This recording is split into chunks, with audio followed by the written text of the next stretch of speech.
What's going on, y'all? It's Cone back here again today with another video, and we've got some breaking news. Dejounte Murray was just traded to the New Orleans Pelicans, a deal that didn't feel impossible. There were a lot of rumblings about Dejounte getting traded this summer, and I'm pretty sure the Pelicans came up at one point or another as a potential destination, but it happened right now at 7 p.m. on a Friday night. The deal is Dejounte solely to the Pelicans in exchange for Nance Jr., Dyson Daniels, and 2 first-round picks.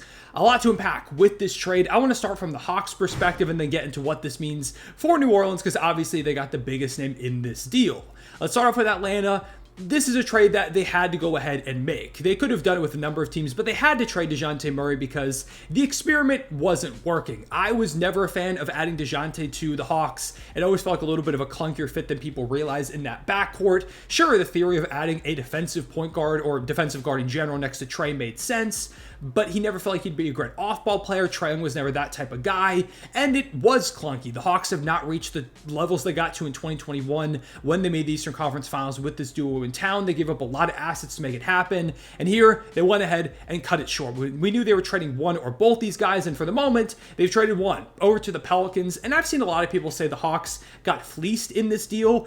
I don't really agree. I think they got good value back for Dejounte Murray, who hasn't played the best over the past couple of years. His value has certainly gone down from when they traded for him. They got 2 first-round picks, some good draft capital there. Nance Jr., who you can flip maybe for another first-round pick or at least some other capital, whether it's at some other point during the summer, it's throughout the season. You let him build up some trade value playing with you over in Atlanta, and then you deal him to a contending team at the deadline. There's a lot of ways you can go. And then Dyson Daniels, who's a really intriguing young prospect that hasn't gotten a ton of chance to spread his wings and not a lot of opportunity to have the ball in his hands to make plays over there in New Orleans because they've got a lot of talent between CJ and Ingram and Zion. He always kind of faded into the background a little bit despite being a top 10 pick, and now he's got the chance to blossom over there in Atlanta, and he joins an interesting young core with Zachary Ricochet, who just became the number 1 overall pick. You've got Jalen Johnson, who was amazing last season, and Onyeka Okongwu, who could get more minutes if they now trade Clint Capella. It's not like one of the best young cores in the NBA, but it's a pretty intriguing one nonetheless. So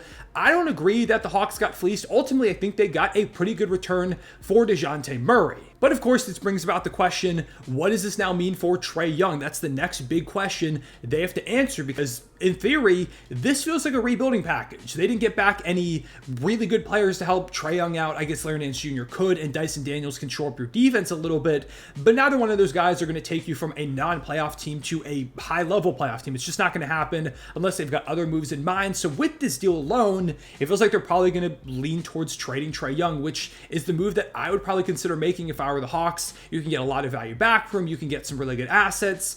Sure, talents like Trae Young don't come along often if you're the Hawks, so that could be a strong reason to keep him, but I doubt Trae Young wants to hang around for a rebuild, so it wouldn't surprise me if a trade request becomes pretty soon on the table. However, the big issue is, to get Dejounte Murray, they gave up all their first-round picks for the next few years over to the Spurs, so they don't have their first-round pick this year. So if they trade Trae Young, bottom out, there's a chance they give the Spurs Cooper Flagg. And as a fan of a team in the Western Conference, please don't give the Spurs Cooper Flagg. We cannot have him next to Wemby. That would be a disaster. So maybe it makes sense to trade Trae Young over to the Spurs if you're going to move him at all and try and get your first-round picks back. We saw the Nets and the Rockets make a deal like that after the Nets traded away Mikal Bridges to get their selections back to allow them to tank more effectively, and now they can go ahead and continue their fire sale. I think for the Hawks, that makes a lot of sense. I wouldn't be surprised if that's what we see. Getting a guard for Wemby does make a ton of sense. Somebody to get him the ball, to be able to space the floor, and just give him a high-level talent to elevate the Spurs timeline quickly, because Wemby is ready to win now. Also, something that's interesting, it just got reported, I lost the tweet, but it's from some ESPN NBA reporter, that the Spurs went ahead and, for the moment, pushed back the guarantee date of Devontae Graham's contract, which could make them a little bit more flexible in pulling off a deal of some kind if this does come to fruition.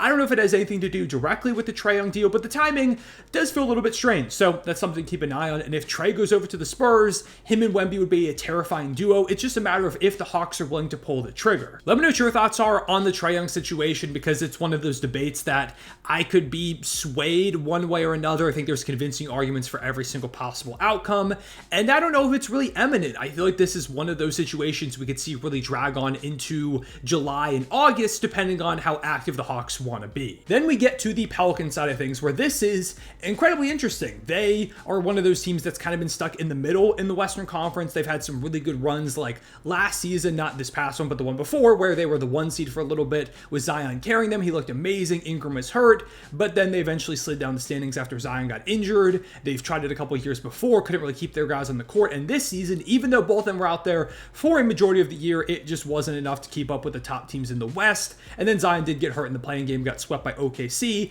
They had to make some type of move. They had to switch this roster up, and Dejounte is definitely a big addition that changes the dynamic of this team. I'm hopeful that Dejounte can be better here in New Orleans, because in Atlanta, he was put into that heavily offensive focused role, which saw a massive decline in his defense. I'm hoping now that with the Pelicans, they've got multiple scorers like Zion and CJ and maybe Brandon Ingram, who we'll talk about in a moment, as well as like Trey Murphy. This is a team where Dejounte doesn't need to put up like 20 points per game or around that for them to be successful. It can allow him to focus a lot more on the defense and the playmaking, just being the all-around winning contributing player that he was when he was in San Antonio in that All-Star season before the Hawks traded for him. So I'm hopeful this can be a spot where he kind of recoups some of his value, refines the player that he was with the Spurs. But at the same time, it does still feel like a pretty clunky fit overall with the roster. He doesn't fix their issue, which is that they don't shoot a lot of threes. They've never been a volume shooting team, even though they shoot a great percentage. Dejounte is not a guy that's going to add efficient volume three-point shooting. You don't want him doing that. That's not really his type of play. You've still got Zion and Ingram who don't do that either. So that's a weird trio to have kind of your team built around. CJ kind of does that, but I don't love the fit of CJ and Dejounte over there in the backcourt, so that's a little bit funky. It's a weird-looking team at the moment, but it's the start of the offseason. I don't think this is where the Pelicans stop at all. I think they've got to make some more moves, and I do believe that they will. It starts off with Ingram. What are you going to do with him going from here? All the reports have been that they would like to keep him, but they don't want to pay him the money that he's asking for, and so he's good to go somewhere else or just play out this last year of his contract. The Pelicans probably don't want to lose him for nothing, so I still do think there's a good chance Ingram gets traded, and that could be the way to go, whether it's to upgrade at that wing spot, find a player that fits this team a little bit better, or it's to try and find somebody that answers your current hole at the center position, because Jonas Valanciunas is a free agent. He's not a good fit for this team. Please don't bring him back. Right now you have Yves Missi, who could theoretically start there, but that's a lot of pressure to put on a rookie big who also does not space the floor. So I would imagine they're looking for some type of big that can do that, that can be a force from day one. So maybe Ingram is part of that trade. We'll have to see what actually bigs are out there, but I could see that being a way that they deal Brandon Ingram. Maybe they just bring in a couple of solid pieces or some draft capital to then flip for a big. Maybe they do keep Ingram, but I think it is kind of a weird fit if they do so. I'm having a hard time of picturing what their starting lineup will even be. Like, will it just be CJ, Dejounte, Ingram, Zion, and someone at the 5, like playing your core 4 guys, and then whoever you grab there at the center spot if they keep this team intact the way it is? Could you maybe move CJ McCollum to the bench and have him be like that super 6-man, and then it's Dejounte? You could put Herb Jones in there if you want better defense in the starting lineup and have Murray running the point guard spot. Or you could add Trey Murphy if you're worried about the three-point shooting. So you do have a lot of versatility when building lineups with this team. It's a transaction that brings about a lot of questions for this Pelicans team, and it's one that I feel like is going to be pretty divisive throughout this summer. I've already seen some people say they love it for the Pelicans. They've made themselves one of the best teams in the West, that Dejounte, Ingram, and Zion is an amazing big three. They should not trade Ingram by any means and try and keep this thing together, and they could be really, really good. I'm seeing some people say this was a disaster of a trade. They don't know why they went for Dejounte, that they have to trade Ingram. There is no way that they can keep him on this roster if they want to be successful. Very polar opposites from what I've seen so far, just scrolling through Twitter and the initial reactions. Regardless, though, it is definitely one of the biggest moves we've seen so far this summer. But even with this move, the Pelicans aren't one of those top teams in the West. There's more work to be done. This should not be the only domino to fall. It should be the first of many. Hopefully that is the case. The Pelicans front office stays aggressive. I like that they're going for it. The West feels wide open. Why not try and go ahead and make a splash? We'll see if Ingram's still here, if they trade him, if they keep CJ McCollum, if they trade him.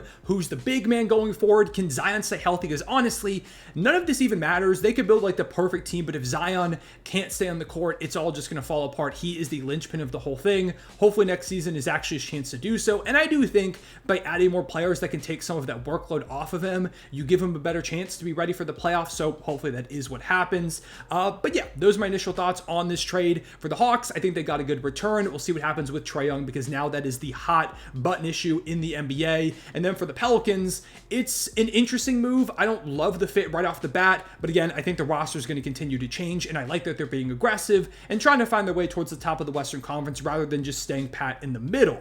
We'll see how it goes. I appreciate you watching. Let me know down below in the comments what you think of the trade. Leave a like and subscribe if you enjoyed. I'll see y'all later. Real one, say it back.